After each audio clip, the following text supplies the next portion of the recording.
wadani maxay kula tahay halka Soomaaliya afar inu safadaan waradna midnimada Soomaaliya waa muqaddas adna maxay kula tahay now waranagu horanu goone aqoonsi baan doonayna adna habartayni ninkii arooso adeerkayna leewaaye waradna maxay kula tahay dawlad dhexe oo sal adag oo adna yaa minay xamar xisaab ku jirin waxaan dhihi karaahe adna maxay kula tahay boowe federaal ina adeeray adigana qoondada dumarku waa geedka go'an war bal dadkan eega oo xaggeen loo kala socdaa war maxaad ula yaabaysaa dadku waa kala maane oo duceeyay allay leedahay samadiido dabin baa ku dhigan lagugu dili doono aan maqli jiri war samahan adiidaysa waa maxay ma dil baa idin dhiman war samadiid nabadiid miyaadan maqli jirin adiga naftirkaagu nabadiid alla diid miyaadan maqli jirin war adiga laftaadu nabadiid nolol diid miyaadan maqal walaagas dhan awkii dhali ayba dilaayow dilaakiin dambooye ninka dooxaya walaalkii aan damiirkiiyo diintu celinayn in la daldalo waa qabataa maantaana tiirka la geeyey waydheega jaray dawla fadaasanna maya dawlma fadaano bilaahi iyo nay qabiil iyo nay jabhad iyo nay habad fadaasanna habad fadaane yaa dheegi jiray wartarasha waxaa sheegaysa ilaahay aan ka magan galnay dam iyo dig iyo jabhado ilaahay dib nooguma celiyo war macallinkii dilaaga ustaad ilka case wuxuu dadku baashaalaba asaga iyo xirtiisii maanta lagu baashaalay isaga iyo xirtiisii markii tiirka lagu xiray macallinka qosol gariira ku dhacay laakiin qosolkaas laguma dhaafin ee mudankiisa la mariyay waana la qasqaasay jenaraal buulakameyna wuxuu soo tiriyay inta qof ay dileen kadibna wuxuu yidhi qasqaastoodii maanta lagu fuliyey war ninkaas dilaagaa markaan maqlay warkiisa oo la qabtay muddaa ka soo wareegtay dadka qaarna waxay ka warwarayeen ninkaasu inuu baxsado markii la yidhi xabsiga dhexe shabaabaa ka dirirayna qaarna waa baxsadana asagaaba loo malaynayey laakiin dawladii kaa indha furane maantaa sharciga la waafajiyey halakoole ha kula jirto dheh waxaa hore loo yidhi agtii joogsan weydaa mar bay ceeb la kulantaa arootan ceeb waa dhaaftay ciidda ka hoosteedaas jiraahaa lagu yidhi kollay saakii meesha lagu toogtay galabta kubad baa lagu cayaarayaa adeer soo joog ninkii laga waayo soo jiif baa laga helaa war mahmaad og ku dheelana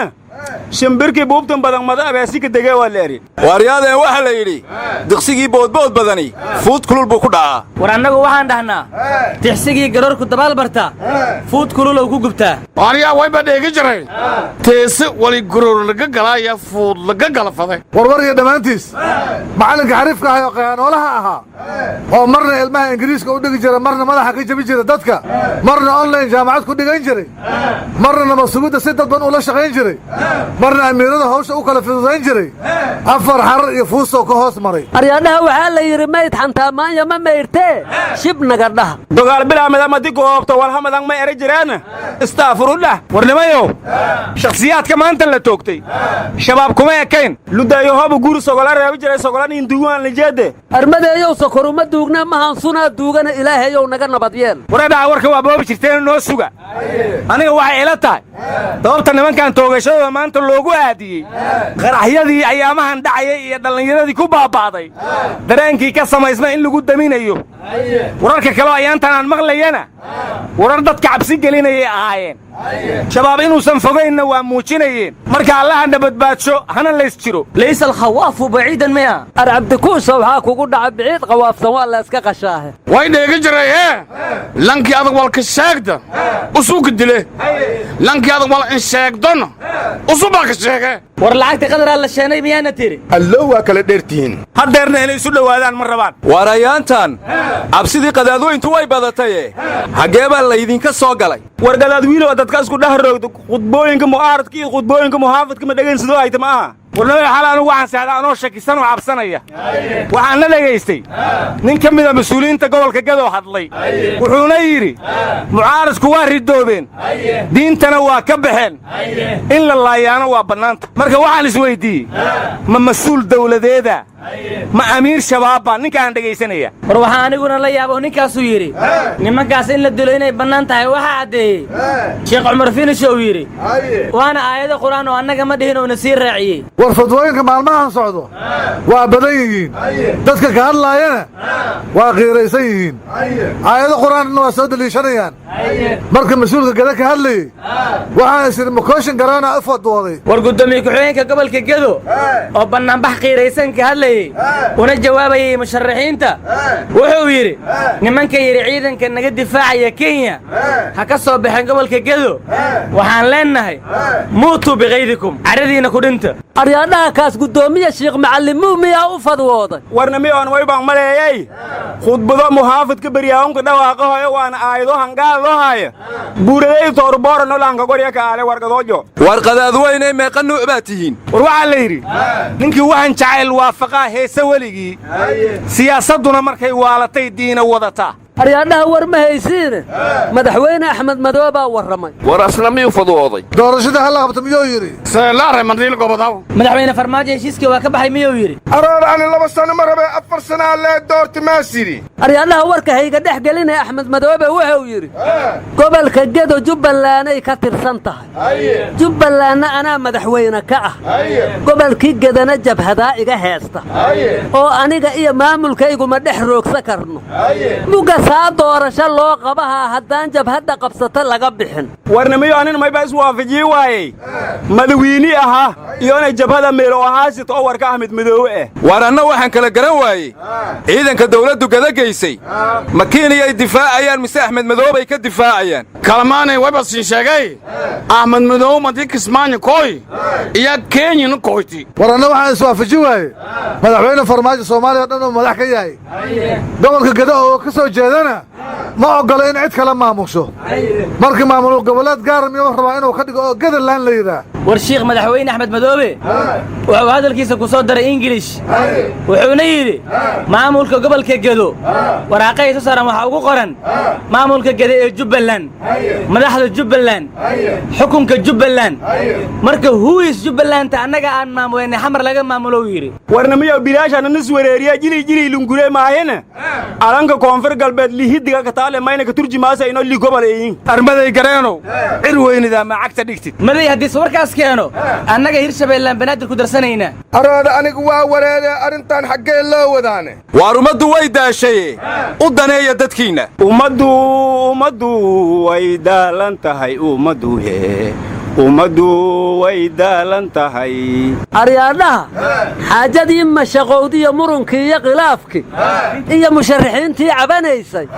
maamulkii federaalku bal maxay ka dhaheen taasay guddoomiye sheekh umar finish iyo ka fadwoodii mu'aaradkan wali baaraana mowqifkii federaalku u fadwada sheekha warnimada ayaantan wararka xanaftali waa soo badanayaan garawshaha iyo tanaasulkuna waa sii yaraanaya wakhtiguna waa isguraya madaxweynihii ugu sarreeyey dalkoo mas-uuliyaddu saarnaydna wuu ka aamusan yahay waxa yeeraya sideedana ilmahan aabba kala celinayni isma nabadgeliyaan marka mid waxaan kula tali lahaa madaxweyne farmaajo midna waxaan kula talinayaa mucaaradka marka madaxweynaha waxaan leeyahay dalkan adiga u madaxoo mawla ku xil saaraya maaree dhibaatada maslaxa iyo midnimana ha moogaan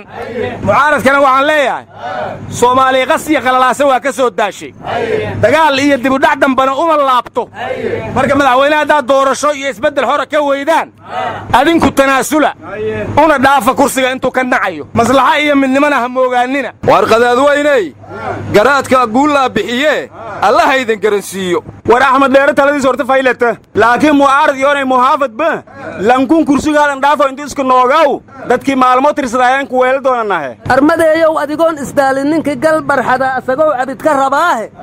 soomaaliyana qas iyo qalalaasa damba uma dhinna waxaana dhihi lahay qaraxya qayla dhaniyo qabyaalaadana qaribe qaraxya qayla dhaniyo qabyaalaadana qaribe haye war madawiin sheekh shariif markuu isbaydho u saadi may bal kulmay odayaal dhaqameedka koonfur galbeed odayaalkana wali bayreena sheekh shariif do'aayona dardaaran aan dhiibni wali kala ernay madawiina dalkun hal badbaadiyooy mu'aarad yoonay muhaafad bihil wiina ku fuula madawiina farmaajina la hadalnay wargadaan dirniya eren walina ernay madawiina farmaajo sida walmalka maamula dalkun badbaadi madawiina sheekh shariifna musharaxiinta kala wargadaan ka dhiibniya eren yoona wali bayernay dalka hal badbaadiyooy war ka badano xanafta leho oo laadakiyawna lamada dhinaba hal isku reebo eren warmadayow odayaasha koonfur galbeed waaba caaqiladii la arki jire warnimayahow geedda soomaali la yidhaa waa kala tagtay waana kala roon tahay in la isku daydana way fiican tahay oo wanaagga la iska barto somalilan maanta waxaa ka bilaabanaya diiwaangelintii doorashada maanta ka bilaabanayso weliba waxaa la diiwaangelinayaa diiwaangelintii hore kadib dadkii qaangaaray waxaana la siinayaa kaarka codaynta marka anigu waxaan ku talin lahaa si isqaqabsigu u yaraado midnimadiina u soo noqoto muuse bixi in la yidhaha labada dhinacba madaxweyne ka noqo war qarandumisaa tahay markaad muuse bixi madaxweyne ka dhigto madaxweyne farmaajo xaggeed geynaysaa ma astaanta qarankaad meel cidlaa ku luminaysaa waryaa ra'iisul wasaare haddii laga dhiga maxaa ba'ayo naw qoodha iyo xarade waa intaan sugaynay walla weyney waa garawsho fiicane haddaan kuu soo guuraya midnimaduna waa muqaddas arnimiyow reer awgowdhan malay badda ka jiro hawaajintu mudow nagadeen warwar ma haysiine telefishinka qaranka soomaaliyeed waxa uu sheegay in ciidanka qaranka etoobiya fallaagadii tigree ee caasiyowday inay ka qabsadeen maqalla madaxdii tigreegana guryaha laga baarayo saacada kadibna la soo xiri doono ra'iisul wasaaraha etoobiyana abiy axmed uu ciidamada u horseeday guul warnimiyoan waliba liyaabana tiifiga qaranka soomaaliyeed iyo qaranka etoobiya amba lis waafajayliska dari aroo maxaad oola yaabay xuseen caydiid hadda karsoo ma dhihin annaga iyo etoobiya hal dalaan isku noqonaynaa hal baasaboorna waa isla yeelanaynaa hal lacagna waa isla yeelanaynaa jidheeroona dhexmaraana waa dhisanaynaa marka wakhtigeeda alla gaaraan u malaynaa maamul goboleedkii dawladiis dhaha ka dambooye waay oo iswalwaala ini tigre oo kale luweela ka faylata waarqadaad weynay hadda inigu cusub tahaye tiifiga somalilan luqadda etoobiya xitaa laga soo daeyaa macal idaacaddayada oo dawaalibu axmaarigu uga baxaa war abasiini baamnu isku nahay tiyaadaraasha geega edaaytay war tiifiga qaranka in etoobiya laga buunbuuniyo anugu lama yaabanin oo big brother abiy axmed ayaa madax ka ah etoobiya laakiin waxaan la yaabana musharaxiinta soomaaliyeed iyo madaxweynayaashii hore oo tiifiga aas-aasay in laga mamnuuco warkoodu inuu ka baxo waxaa kaloo intaa ka sii daran qaar dawladda ka mida inaan loo oggolayn warkoodu inuu ka baxo cabdi xaashi ka mid yahay laakiin big brother abiy axmed khudbaddiisu inay ka baxdo layf loo daayo waxba kama qabno annagu waryaa way dheega jiraye lamba kutaabjayna amna amaanka taal abwaantarasho waxaa kaloo la yidhi lama iyaaka dhexdooda nacbuddu yaa ku jirta abwaangadudo waliba leeray ha anaa gadhay anaana gadhisdhay waarqadaad weyney war culus baa somalilan ka soo yeedhay waxaana la yidhi musharaxa madaxweynaha soomaaliya mustaf dhuxulow saacado ka hor baa somalilan lagu xidhay oo jeelka loo taxaabay warqadaad weynow madaxweynaan xirnay nama qabato adeer xabsiguu liinta ku cabbaya war mustaf dhuxulow intaan la dooran miyuu midnimadii raadiyey war midnimada in la raadiyo intaan madax la noqon ayaa mudan ninkii soo hela ayaana madaxtinimada astaahila war midnimo annaga nalaba maqashiiye ciddii raadinaysana jeelkuu liinta ku cabbaya warnimiyow reer awleen hoosaaska dheegayaana sidii mansuur reebo ama le ama luweelihe walaali mustaf hargeysa waa tegi jira lamana xiri jirine sidee wax u jiraan warwar ma haysiine madaxweynaha puntland siciid deni oo ayaantan aan khilaafka siyaasadda juuq ka dhihin maanta wafdi ka socda beesha caalamka uu garowga ku qaabilay waxayna ka wada hadlaynaa la yidhi doorashada iyo xaaladdeedu halkay marayso war ra'iisul wasaare rooble oo laftirkiisu qurbajooga wuxuu online uga qayb galaa la yidhi shirweynaha qurbajoogta soomaaliyeed wuxuuna yidhi yaa la yidhi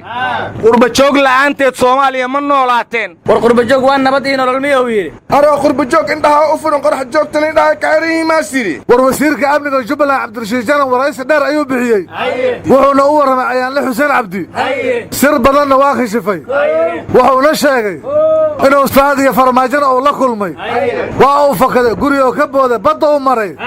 sheeke bereley waa uu yidhi war cabdirashiid janan ma baxsana ma ka erna laakiin eerboorka diyaaradku korya ka eri ayahee warkii hore war soo dhaaf maahinoo arrintaanu warnimayo 4 sano ee nabad iyo nolol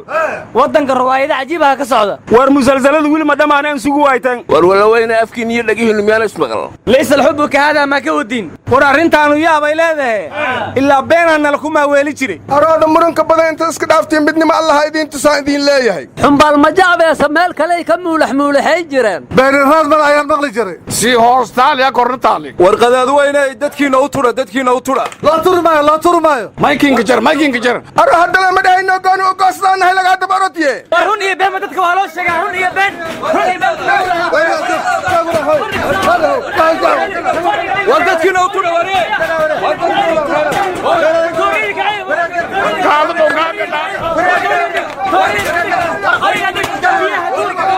war